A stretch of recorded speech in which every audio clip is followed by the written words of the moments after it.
Kanha national park के नज़दीक ग्राम panchayat mocha में कोदो कुटकी त्यौहार का आयोजन किया गया। मुख्य अतिथि के रूप में केंद्रीय मंत्री प्रहलाद पटेल, फग्गन सिंह कुलस्ते रहे। कार्यक्रम में बिछिया विधायक नारायण सिंह पट्टा, कलेक्टर, पुलिस अधीक्षक सहित जनप्रतिनिधि उपस्थित रहे।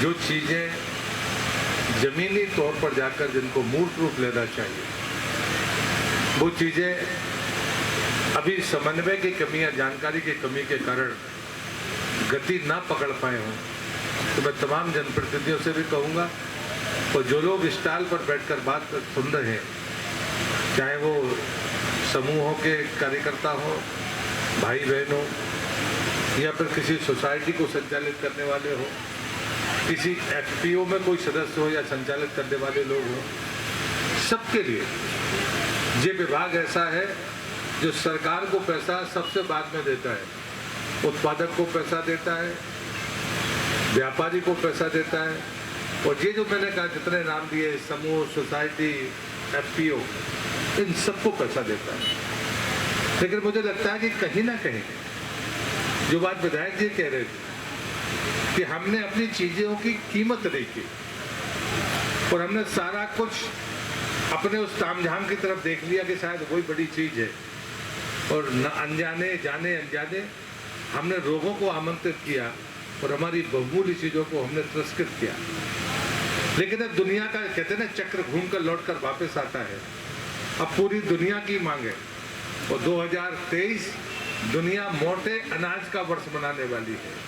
यानी आप लौटकर वहीं पर जा रहे हो जो हमारी प्राचीन संस्कृति की ताकत थी, और वो ताकत थी खान पान, वो ताकत थी हमारा चरित्र, वो थी हमारी जीवन पद्धति, हमारे रहने का तरीका।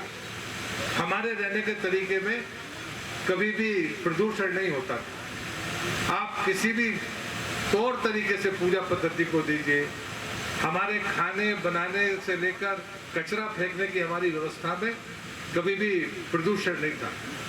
ऐसा कचरा हम नहीं फेंकते थे जो जमीन में रिसाइकल होकर खत्म ना होता हो। उस जीवन पद्धति से दूर जाकर जो गलतियां की गई थी, वो आज हमारे सामने समस्या का विकराल रूप हमारे सामने प्रस्तुत है। लेकिन उसके बाद भी हमें उसके बीच के रास्ते निकाल लें। और इसलिए मैं सिर्फ एक बात आपसे कहूँगा, मैं बार बार जब जहाँ पर भी जाता हूँ, चाहे मैं जल जीवन मिशन की बात करूँ, चाहे मैं स्वच्छता की बात करूँ, ये बात कहना मैं जरूरी इसलिए समझता हूँ कि शायद हमें बात आसानी से समझ में आएगी। मित्रों, हम जितने भी लोग यहाँ पर बैठे हैं, भगवान ने दो चीजें सबको दी है: सोचने की क्षमता, समस्याओं को हम कैसे देखें और कैसे उसका समाधान खोजें, अच्छा बुरा ये सब हम अच्छी तरह से जानते हैं।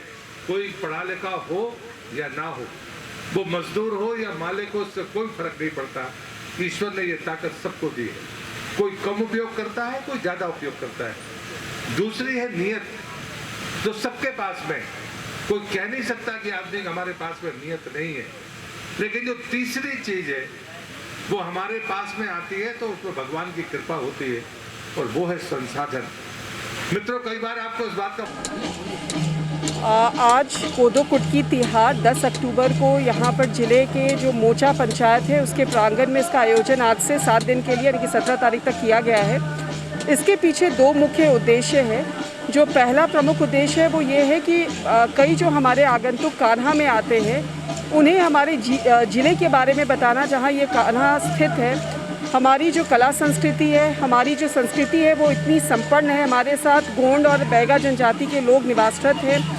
उनके जो रिच कल्चर है, ट्रेडिशन है, उनके जीवनी के जितने भी आयाम हैं, उसका एक झलक दिखाना। इसके साथ ही एक जिला एक उत्पाद के अंतर्गत 2 प्रोडक्ट्स का चिन्हांकन मंडला जिले के लिए किया गया है: कोदो कुटकी तथा गोंडी पेंटिंग।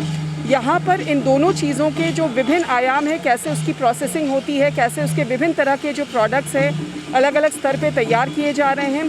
साथ में रेशम के साथ गोंडी का काम ज़िले में शुरू किया गया है और ये जो 2 प्रोडक्ट है इसे मंडला जिला जाना जा रहा है।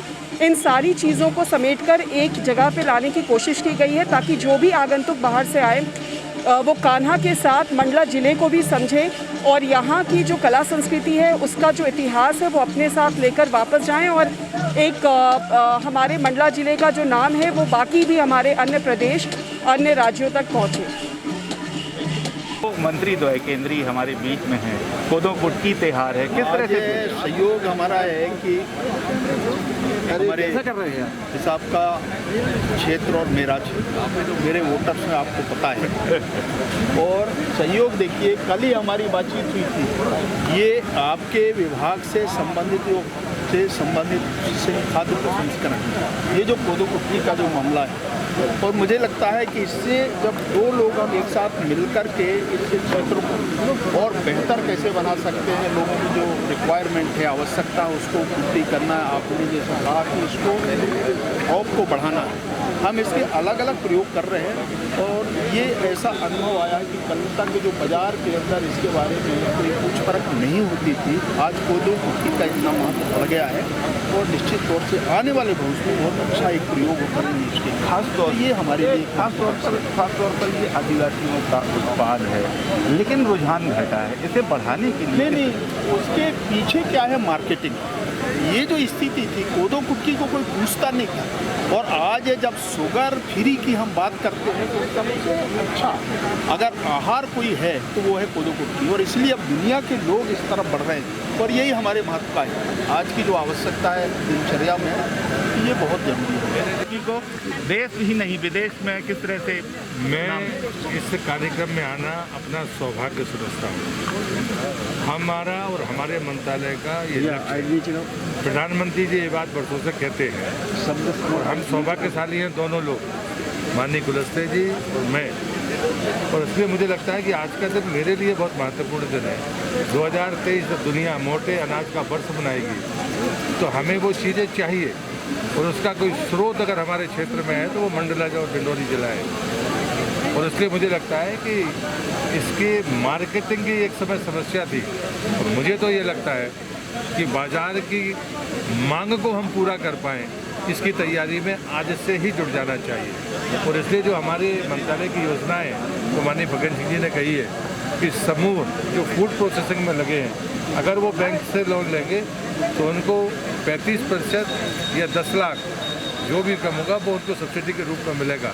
तो मुझे लगता है कि जितने भी जो स्टॉल कोदो कुटकी त्योहार में लगे हुए हैं इसके जो समूह हैं उनको ऋण लेकर अपने कामकाज को बढ़ाना चाहिए, खरीदी करनी चाहिए, उसकी प्रोसेसिंग करनी चाहिए, उनको मार्केट मिलेगा ये बात वो मान कर सकते। उत्पादन किस तरह से बढ़े, कैसे प्रोत्साहित किया जाएगा, क्योंकि ये उत्पाद से लोगों का मन हट रहा है पिछले काफ़ी समय से। मुझे लगता है कि बिहेवियर चेंज हम देश में देख रहे हैं, खुले से सोच जैसे बिहेवियर को हम बदल सकते हैं। ये तो हमारी प्राचीन और पुरातन संस्कृति का हिस्सा है। हम अपने पूर्वजों की तरफ लौट कर जाने में हमें शायद पल भर भी नहीं लगेगा, ऐसा हमें विश्वास करना चाहिए।